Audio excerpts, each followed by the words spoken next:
30 লক্ষ লোক মারা গেছে, এটা তো ফেরত পাবে না। 2 লক্ষ মা বোন মারা গেছে। এই ত্যাগ, এই ছাড়াও যে একটা বড় ত্যাগ এই আমাদের স্বাধীনতা যুদ্ধের সময় হয়েছে, আমরা কোনোদিন সেটা পিনপন করি। সেটা হলো অসংখ্য মানুষ তার যৌবন বিসর্জন দিয়েছে।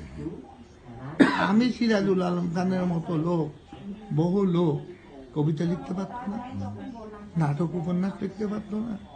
এই জন্য কি ইয়ের দরকার হয় কিনা? আমাদের যে উপন্যাসিক মদ খাই খাই মরে গেছে, রাজাঘাট ছিল সৈয়দ শামসুল হক, তার দরকার। শুনছো রাজাঘাট ছিল বলতে? টানবা কিভাবে? মনির চৌধুরী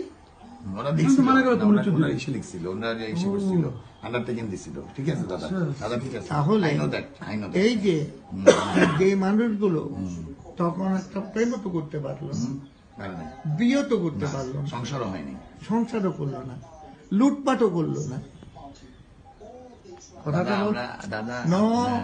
খেয়াল করো। তুমি বললা বিভ্রান্তি বলছো, তুমি সিরাজুল আলম খানের বিভ্রান্তির কথা বলেছ, সেই জন্য কথাটা উত্তর দিচ্ছি।